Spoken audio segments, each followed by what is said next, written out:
बिस्मिल्लाहिर्रहमानिर्रहीम। अस्सलाम वालेकुम my YouTube family, welcome back to my channel food hut. आज की वीडियो में मैं आपके साथ बग़ैर चिकन और बग़ैर गोश्त के बनने वाले इन कबाबों की रेसिपी शेयर कर रही हूँ। बहुत मज़े के बनते हैं, सबसे बढ़ के बहुत हेल्दी हैं।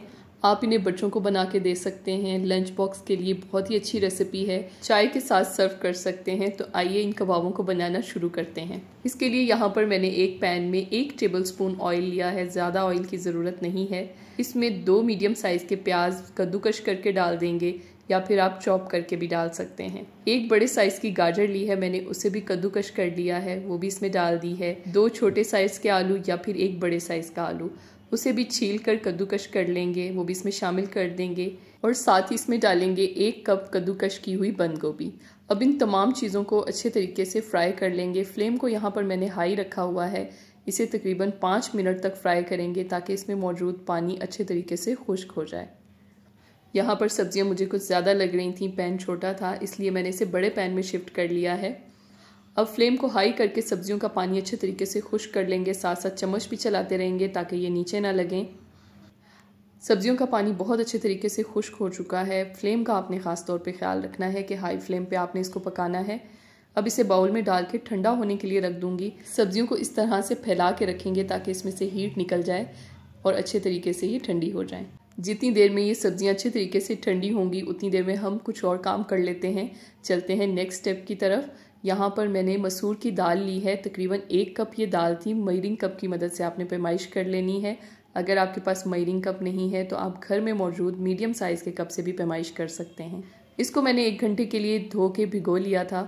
पानी इसका निकाल देंगे, इसे एक चॉपर में डालेंगे। साथ ही मैंने धनिया लिया है, 5 से 6 जवे लहसुन के लेंगे।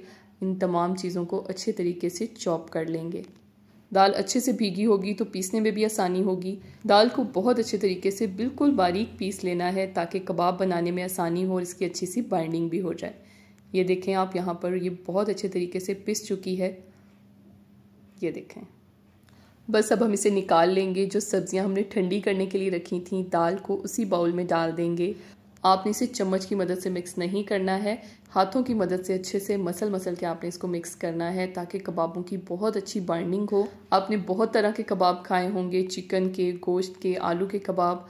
मैं ये तो नहीं कहूँगी कि ये उनसे ज़्यादा मज़े के बनते हैं, लेकिन ये बहुत अच्छे बनते हैं। इनका एक अपना जायका है, अपना टेस्ट है और सबसे बढ़ के इसमें सब्जियां हैं, दाल है, जो बच्चों के लिए बहुत फ़ायदेमंद है। अब इसमें कुछ मसाले शामिल करेंगे। यहाँ पर मैंने 1 टेबलस्पून ज़ीरा लिया है, कुटी हुई लाल मिर्चें ली हैं 1 टेबलस्पून, कुटा हुआ धनिया लिया है 1 टेबलस्पून और 1.5 टीस्पून मैंने यहाँ पर लिया है नमक। मसाले डालने के बाद दोबारा से इसे अच्छे तरीके से मिक्स कर लेंगे। फिर हाथों को हल्का सा गीला करके इसके कबाब बना लेंगे। कबाब आप किसी भी शेप के बना सकते हैं, मैं राउंड शेप में बना रही हूँ। इस स्टेज पे कबाब बनाते हुए आपको लग रहा होगा कि मिक्सचर थोड़ा सा भुरभुरा है, अच्छे से बाइंड नहीं हो रहा। इसका कोई मसला नहीं है, जब हम इसको फ्राई करेंगे तो बहुत अच्छे तरीके से बाइंड हो जाएंगे, बिल्कुल भी नहीं टूटेंगे ये कबाब। बनाते हुए थोड़ा सा आपको मुश्किल पेश आएगी क्योंकि हमने ना तो इसमें अंडा डाला है बाइंडिंग के लिए, ना ही कॉर्नफ्लावर या मैदा या बेसन ऐड किया है। बस आपने ख्याल करना है कि कबाब बनाते हुए कोई भी क्रैक ना रह जाए, बिल्कुल आपने स्मूथ से कबाब बनाने हैं।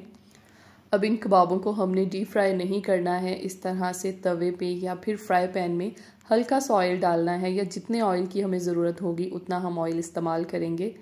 आपने पैन को एक दफ़ा गर्म कर लेना है, उसके बाद फ्लेम को बिल्कुल लो कर देना है। फ्राई करने का ये स्टेप बहुत अहम है, इसलिए हमेशा जो भी रेसिपी आप देखते हैं उसको पूरा देखा करें। आप बाकी रेसिपी तो देख लेते हैं, आखिर में छोड़ देते हैं, जिसकी वजह से बहुत सी काम की बातें आप मिस कर देते हैं और आपकी रेसिपी ख़राब हो जाती है। इन कबाबों को हमने तकरीबन 20 मिनट के लिए फ्राई करना है, बिल्कुल लो फ्लेम पे, क्योंकि हमने इसके अंदर दाल डाली है पीस के जो बिल्कुल कच्ची है, उसे पकने में टाइम लगेगा। इसलिए लो फ्लेम पे आपने इन कबाबों को पकने देना है, बिल्कुल भी जल्दी नहीं करनी है वरना ये कबाब कच्चे रह जाएंगे। 20 मिनट आपने घड़ी पे टाइम देख लेना है और इनको पलटते हुए आपने अच्छे तरीके से दोनों तरफ से सेक लेना है। आप देख सकते हैं कि फ्राई करते हुए हमारे कबाब बिल्कुल भी नहीं टूटे, ना ही इनमें कोई क्रैक आया है जी। तो यहाँ पर 20 मिनट हो चुके हैं, कबाबों के ऊपर लाइट गोल्डन सा कलर भी आ चुका है, बहुत अच्छे ये फ्राई हो चुके हैं। मैंने बहुत ज़्यादा ऑयल इस्तेमाल नहीं किया, जितने ऑयल की मुझे ज़रूरत थी मैंने उतना ही डाला है। बस अब इन्हें हम निकाल लेंगे। बहुत क्रिस्पी ये बने हैं माशाल्लाह से, देखने में ही ये बहुत मज़े के लग रहे हैं। आप इन कबाबों को हरी चटनी के रायते के साथ सर्व कर सकते हैं, केचप के साथ सर्व कर सकते हैं। इसके अलावा अगर आपने लंच बॉक्स में बच्चों को देने हैं तो आप पतला सा पराठा बनाएं बच्चों के लिए, उसके अंदर उनकी मर्जी का सलाद डालें और इस कबाब के 2 हिस्से करके उसके अंदर लगाएं। साथ में आप केचप या फिर मायोनीज डाल के उसका रोल बना के बच्चों को दे सकते हैं। उन्हें बिल्कुल भी नहीं पता चलेगा कि आपने ये कबाब किस चीज़ के बनाए हैं और बच्चों को बताने की ज़रूरत भी नहीं होती है, क्योंकि दाल और सब्ज़ी का नाम सुनते ही बच्चे खाना छोड़ देते हैं। उम्मीद है आज की ये रेसिपी आपको अच्छी लगी होगी। आपके फीडबैक का मुझे इंतज़ार रहेगा, कमेंट ज़रूर किया करें। वीडियो अच्छी लगी है तो इसे लाइक कर दें और मेरे यूट्यूब चैनल फूड हट पे अगर आप नए हैं तो इसे सब्सक्राइब कर दें और साथ लगे बेल आइकन को भी प्रेस कर दिया करें, ताकि जब भी मैं वीडियो अपलोड करूं तो आपको उसका नोटिफिकेशन मिल सके। और शॉर्ट रेसिपीज़ देखने के लिए मुझे इंस्टाग्राम, फेसबुक और टिकटॉक पे फॉलो करना मत भूलिएगा। अगली वीडियो में मिलते हैं किसी नई रेसिपी के साथ। अल्लाह हाफिज़।